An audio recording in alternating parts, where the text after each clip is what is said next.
Avis vascular centre మన దేశంలోనే the best varicose vein hospital.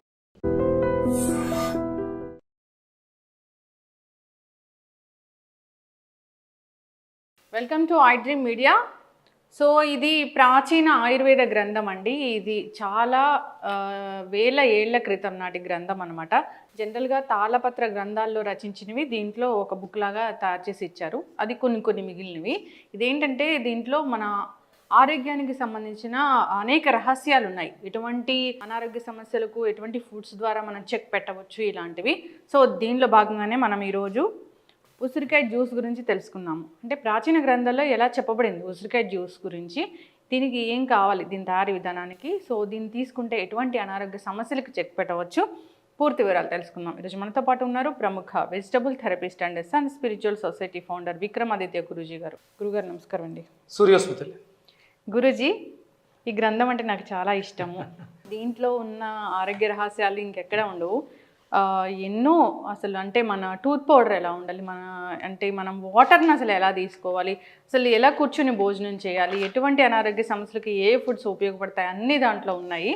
అంటే అన్ని వేల క్రితంవి పోగా ఏదో కొన్ని మిగిలినవి దాంట్లో ఉన్నట్లుగా అనిపిస్తూ ఉంటుంది. అది కూడా ఎంతో విలువైనవి అవి. అయితే గురూజీ, ఈ ఉసిరికాయ జ్యూస్ చాలా మంచిది ఆరోగ్యానికి అని చెప్పారు.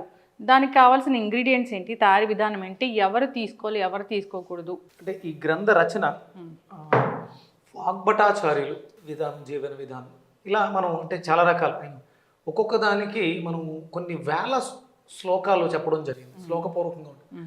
వాటిల్ని మనకి రాజీవ్ దీక్షిత్ గారు అని చెప్పేసి అని వాగ్భటుడి యొక్క అనుచరులుగా చెప్పుకోవచ్చు. అంటే ఇప్పుడు నేను ఎలా అయితే ఈ ఆయుర్వేదం మీద ఇంట్రెస్ట్ని పెంచుకుని పురాతన గ్రంథాలని సేకరించడానికి ప్రధాన కారణం ఏంటంటే అందులో కల్పితాలు ఉండవు.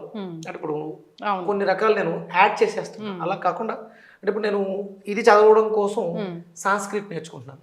సంస్కృతం నేర్చుకుంటే ఆ శ్లోకం యొక్క అర్థాన్ని ప్రతిపదార్థంగా నేను తెలుసుకుని విడదీసుకున్నప్పుడు దాని పూర్తి వివరణ అర్థం. ఎలాంటి ప్రక్షిప్తాలు లేకుండా కలుపులు యాడింగ్స్ లేకుండా న్యాచురల్గా వస్తుంది. ఒరిజినల్గా మనం దీన్ని అంటే ఇప్పుడు చేసే కషాయాన్ని ఉసిరాసవ అని మీకు సిరప్ దొరుకుతుంది. కషాయం ఇది ఉసిరాసవ ఒరిజినల్ మీకు బయట మార్కెట్లో సిరప్ దొరుకుతుంది. అది వాళ్ళు ప్రాసెస్ చేసి ఇక్కడ మనం ఉసిరాసవ ఆయుర్వేదిక్ స్టోర్స్ అందరికీ అందుబాటులో లేవు, ఒరిజినాలిటీ దొరకట్లేదు. కాబట్టి ప్రిజర్వేటివ్స్ ఉంటాయిగా, మనం సొంతంగా ఎలా తయారు చేసుకోవచ్చు అనే విధంగా అందులోంచి ఆ గ్రంథంలోంచి తీసుకున్నటువంటిది ఈ ఉసిరికాయతో చేసుకునేటువంటి జ్యూస్ అనుకుందాం. ఇప్పుడు మనం చాలా తేలికగా చేసుకోవడానికి అనుకూలంగా ఉండాలి. చెప్పేవి చాలా 100 రకాలు చెప్పేచ్చు మనం, కానీ అది మనం చేసుకోవడానికి అనుకూలంగా అందరికీ అన్ని తరగతుల వారికి అనుకూలంగా ఉండడం కోసం ఈ సీజన్లో మనకి విరివిగా ఉసిరికాయ రోజుకొక ఉసిరికాయ చొప్పున 365 రోజులు 365 ఉసిరికాయలు తింటే ఆ మనిషి వజ్రకాయుడు అవుతారు. రెగ్యులర్గా రోజుకొక ఉసిరికాయ అనేది ఆరోగ్యానికి చాలా మేలు చేస్తూ ఉంటుంది. ఓకే, మరి ఈ ఉసిరికాయ జ్యూస్ దీనికి కావాల్సిన పదార్థాలు ఏంటి? ఉసిరికాయని ప్రధానంగా తీసుకుంటామమ్మా. ఇందులో అల్లం కూడా తీసుకుంటాం. ఆమ్లత్వాన్ని తగ్గించేటువంటి మిరియాలు, మనం మిరియాలను కూడా తీసుకుంటాం. పుదీనా వల్ల మనకు యాస్ట్రిజెంట్గా పనిచేస్తుంది, లంగ్ యాక్టివేషన్కి అద్భుతంగా పనిచేస్తుంది. అలాగే కిడ్నీని మెరుగుపరచడం అంటే చలువ చేసే గుణం ఉసిరికాయ ఉంటుంది. నీరుడిని ప్రేరేపిస్తుంది, యూరినేటరీని ఇంప్రూవ్ చేస్తుంది. దాన్ని ఎలిమినేట్ చేయడానికి మనకి కొత్తిమీరని కూడా తీసుకుంటాం. అలాగే అంటే ఇక్కడ కావాల్సిన వాళ్ళు ఉప్పు వేసుకోవచ్చు. ఇది మనం బెల్లం తీసుకుంటాం, రుచి కోసం. ఉప్పు కూడా వేస్తాం, ఉప్పు కూడా వేసుకోవచ్చు. అంటే ఉప్పు వేసుకుంటే బెల్లం వద్దు, బెల్లం వేసుకుంటే ఉప్పు. ఓకే, ఇందులో మనం బెల్లం తీసుకుందాం. ఇది పాత బెల్లం అయితే, స్వచ్ఛమైనటువంటి కెమికల్ లేని బెల్లం అయితే ఇంకా మనకు అద్భుతంగా ఉపయోగపడుతుంది. సాధారణంగా ఇవన్నీ కూడా కోల్డ్ ప్రెస్ దంచి తీసుకోవాలి. ఒరిజినల్గా మరి మనకి దంచుకునేవి పెద్దవి లేవు కాబట్టి మనం మిక్సీ చేస్తాం. పూర్వం అంతా కూడా దంచే ఎక్కువ తీసుకునేవారు. రసం పిండుకోవడం, తెల్లటి బట్టలో వేసి, అంటే కోల్డ్ ప్రెస్ వల్ల ఒత్తిడి ద్వారా తీసిన దాంట్లో గుణాలు చెదిరిపోకుండా ఉంటాయి. ఇప్పుడు ఇక్కడ మనం ఆక్సీకరణ జరుగుతుంది మిక్సీలో. ఎంతైతే పాజిటివ్ ఉందో అంత కూడా నెగిటివ్ కూడా యాడ్ అవుతుంది. అందుకని మాక్సిమం దాన్ని దంచుకునే విధంగా ఉంటే సంతోషం. ఇక తప్పదు అన్న పరిస్థితుల్లో మరీ ఎక్కువ స్పీడ్ కాకుండా స్లోగా మిక్సీలో లో స్పీడ్లో దాన్ని మిక్సీ చేసుకుని మెత్తగా చేసుకొని వడకొట్టుకోవడం ద్వారా దాన్ని తీసుకోవచ్చు. ఓకే, అయితే ముందుగా ఇవి పచ్చిగానే తీసుకోవాలి అంతే కదా? ఉసిరి వల్ల లాభాలు ఏంటమ్మా? ఉసిరి వల్ల ఏముంటాయి? ఇమ్యూనిటీ బూస్ట్ అవుతుంది, విటమిన్ సి పుష్కలంగా ఉంటుంది, వ్యాధి నిరోధక శక్తి అభివృద్ధి చెందుతుంది. ఏదో ప్రాబ్లం వస్తే అని తీసుకోవడం అని కాదు. పనిచేస్తుంది. అవును, ఇది ప్రతిరోజు తీసుకొచ్చింటారా గురువు గారు? డైలీ తీసుకోవాలమ్మా. దొరికినన్ని రోజులు ఫ్రెష్గా తీసుకోండి.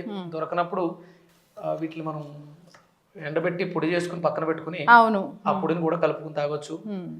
ఉసిరికాయలు, నెక్స్ట్ అల్లం. అల్లం, ఈ కాంబినేషన్ మంచి టేస్ట్ ఉంటుంది. ఇంత సరిపోతుందా గురించి? అల్లం గురించి అలోపతి డాక్టర్స్ కూడా చెప్తారు, నరాల బలహీనతకి ఉపయోగపడుతుంది చాలా. ఒక కప్పు పుదీనా, ఒక కప్పు. ఎన్ని ఉసిరికాయలు తీసుకోవాలి అంటే మనిషికి ఒక ఉసిరికాయ ఎట్లా తీసుకుంటాం? ఇంట్లో 4 ఉంటే 4 ఉసిరికాయలు, పెద్ద సైజు ఉసిరికాయ. మనం కాపాడుకోవలసినటువంటి అల్లం సంపదల్లో గోమాత ప్రధానం అయితే, రెండవది ఉసిరి. ఉసిరి చెట్లను బాగా పెంచాలి. అంటే ఇప్పుడు ఉసిరికాయ అందరికీ కావాలి, ఎక్కడ చెట్లు ఎక్కడ పెంచుతున్నారు? అవును, అందుకని కంపల్సరీ మనకి అవకాశం ఉంటే ఉసిరి చెట్లను ఎంత ఎక్కువ పెంచితే అంత భవిష్యత్తు తరాల వాళ్ళకి బాగా ఉపయోగపడతాయి. ఎస్ గురూజీ. సో కొత్తిమీర మన ఇష్టం, ఒక కప్పు, 1 కప్.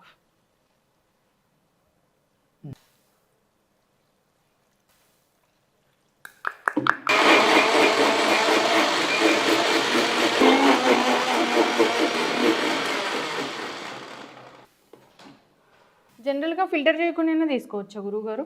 అంటే కొంచెం పిప్పు ఉంటుంది కదా, నోటికి ఇబ్బందిగా ఉంటుంది. అయితే గురూజీ, సో మంచి ఆమ్లా జ్యూస్ రెడీ అయిపోయింది. ఏదైతే మనం పాత గ్రంథాల్లో చెప్పినట్లుగా, సో దీంట్లో మనము పెప్పర్ యాడ్ చేస్తామా? మిరియాల పొడి. ఉప్పుగా ఉండాలనుకునే వాళ్ళు సాల్ట్ వేసుకోవచ్చు, లేదంటే బెల్లం. షుగర్ ఉన్న వాళ్ళు కూడా తీసుకోవచ్చు అంటారా గురూజీ?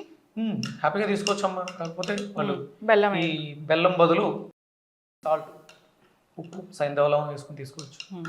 ఎస్ గురూజీ, మీరు చెప్పిన విధంగా ఆమ్లా జ్యూస్ అయితే రెడీ అయిపోయింది. అంటే ఒక్కసారి దాని ఆరోగ్య ప్రయోజనాలు తీసుకునే టైం, ఉదయం పరగడుపున అంటే ఏదైనా అల్పాహారం తినడానికి ముందు దీన్ని ఒక గ్లాసు తీసుకోవడం ద్వారా మనకి అంటే సహజంగా మ్యాక్సిమం ఏ రోగమైనా రావడానికి ప్రధాన కారణం డైజెషన్ ఇష్యూ, అరుగుదల అనేది చెడిపోవడం. ఇప్పుడున్నటువంటి అన్ని రోగాలకే ప్రధానమైనటువంటి గట్ హెల్త్ లేకపోవడం. దీన్ని బాగు చేసుకోవడానికి ఇది ఇంతకు మించి అత్యుత్తమం ఉండదు. మనకి అంటే ఆయుర్వేదంలో త్రిఫలాలు అని చెప్తారు. ఈ 3 ఫలాలు అద్భుతమైనటువంటి ఔషధ గుణాలు కలిగి. అందులో ముందుగా ఉసిరి, దాంతోపాటు కరక్కాయ, తానికాయ, ఇవి 3 ఫలాలుగా తీసుకుంటాం. ఇందులో ప్రధానంగా ఉసిరి విటమిన్ సిని అధికంగా పుష్కలంగా కలిగి ఉంటుంది. బాడీలో ఎన్ని రకాల విటమిన్స్, మినరల్స్ నీడున్న విటమిన్ సి యొక్క ఆవశ్యకత చాలా ఎక్కువ. దాని తర్వాత విటమిన్ సి తర్వాత విటమిన్ డి. విటమిన్ సి బాగుంటే డిని అబ్జార్బ్ చేసుకునే శక్తి మనకి పెరుగుతుంది. అందుకని సహజంగా ప్రకృతి ఇచ్చినటువంటి సహజ సిద్ధమైనటువంటి సి, మన ఏదో చావబుల్ టాబ్లెట్స్ 100 మింగిన ఒక ఉసిరికాయ అద్భుతమైనటువంటి ప్రయోజనాలు చేకూరుస్తుంది. మనకు అందుబాటులో భగవంతుడు ఇచ్చాడు, మన దాంట్లో వాడుకోవట్లేదు. అంటే ఇలా జ్యూసుల్లానే కాకుండా ఇప్పుడు సీజన్లో దొరుకుతున్నాయి. ఇప్పుడు చట్నీల రూపంలోను నిలవ పచ్చళ్ళు పెట్టుకోవడం. నిలవ పచ్చళ్ళ వల్ల ఎలాంటి ప్రమాదం లేదు, నిలవ పచ్చళ్ళు వాడుకోవచ్చు. దాన్ని సశాస్త్రీయంగా శాస్త్రం ఎలా నిలవ ఉంచాలని చెప్పిందో దానికి తగ్గట్టుగా ఇవి స్టాండర్డ్గా నిలవలకి కూడా చేసేసుకోవచ్చు. శుభ్రంగా పచ్చి ఉసిరికాయల్ని కడిగి ఆరబెట్టుకుని పక్కన పెట్టేసుకుని ఇక్కడ ఏమైతే వాడేమో ఇంగ్రీడియంట్స్ అన్నిటి తడి లేకుండా ఆరబెట్టుకుని ఒక గాజు సీసాలో భద్రపరుచుకుంటే అది నిలవ కూడా ఉంటుంది. అవును, ఆబ్వియస్లీ అల్లం బదులుగా సొంటి వాడచ్చు, మిగతా అవి కూడా డ్రై చేసి వాడుకోవాలి. చాలా రోజులు నిలవ ఉంటుంది. ఒక రోజుకు ఒక స్పూన్ తీసుకుంటే సరిపోతుంది. ఎస్, చక్కటి ఇన్ఫర్మేషన్ గురువు గారు. సో అందరూ ఉదయాన్నే కాఫీ, టీలు ఇలాంటి వాటికి బదులుగా ఇలాంటి గ్రీన్ జ్యూస్ ఒకటి మంచిది తీసుకుంటే ఇప్పుడు మన అలవాట్లు పూర్తిగా మార్చేసుకోలేము. కాఫీలు తాగలేకుండా ఉండలేము. సరే, కాఫీ తాగేసిన తర్వాత ఒక 1/2 అవర్ గ్యాప్ ఇచ్చి, లేకపోతే ఇది తాగిన తర్వాత ఒక 1/2 అవర్ ఆగి కాఫీ, టీలు లాంటివి అలవాటు ఉంటే తీసుకోవచ్చు. అందులో కూడా ఎక్కడైనా సరే పంచదార అనేది వాడటం మానేస్తే చాలా మంచిది. ఇప్పుడు ఇది గట్ హెల్త్ కి మంచిగా పనిచేస్తుంది, విటమిన్ సి ఉంటుంది, ఇమ్యూనిటీ బూస్టింగ్ కి బాగుంటుంది, కళ్ళు విజన్ ఇంప్రూవ్మెంట్ కి చాలా అద్భుతంగా ఉపయోగపడుతుంది, చర్మం నిగారింపుకు బాగా ఉపయోగపడుతుంది, కేశాలు షైనింగ్ ఉండడానికి. ఒకటేంటమ్మా 100 రకాల ఆమ్లా షాంపూ అని వాడుతూ ఉంటాము. ఎస్, ఎక్స్టర్నల్ గా వాడతాం. ఇంటర్నల్ గా తీసుకోవడం వల్ల అద్భుతమైనటువంటి ప్రయోజనాలు చేకూరుస్తున్నాం. ఎస్, ఖచ్చితంగా గురువు గారు. సో అందరు కూడా ఈ మంచి అలవాటు చేసుకోవాలని కోరుకుందాం. ఇప్పుడు సీజనే కాదు, ఏ సీజన్లో అయినా దొరుకుతూ ఉన్నాయి. దొరికేస్తున్నాయి. సో కాకపోతే మంచివి ఆ సీజన్లో వచ్చే వాటిలో ఏ సీజన్ ఆ సీజన్ తీసుకోవాల్సినవి కంపల్సరీ తీసుకోవాలి. అన్ సీజన్లో తీసుకోవడం మంచిదే అంటే ప్రాసెస్ చేసి తీసుకోవడం మంచిది. ఎస్, చక్కటి ఇన్ఫర్మేషన్ గురువు గారు. సూర్యస్మి. And for more videos, Please subscribe to iDream. Please subscribe to iDream. Please subscribe iDream. And please subscribe to iDream. For more videos, subscribe to iDream. please like, share, and subscribe to the channel. Congratulations, iDream. subscribe to iDream. Subscribe to iDream. So subscribe to iDream Media. iDream కి iDream team అందరికి huge congratulations. Please subscribe iDream Media. Please subscribe to iDream. Subscribe iDream. Please subscribe to iDream. iDream అంటే నా కళల channel subscribe చేసుకున్న నోరు తిరుగుతలేదు, మీరైతే గంట గుర్తు కొట్టండి. For more such videos, please subscribe to iDream. Subscribe to iDream. Please subscribe to iDream. Please subscribe iDream Media. Please do subscribe to iDream. Please subscribe to iDream Media. For best entertainment and information, please subscribe iDream. And don't forget to subscribe to iDream.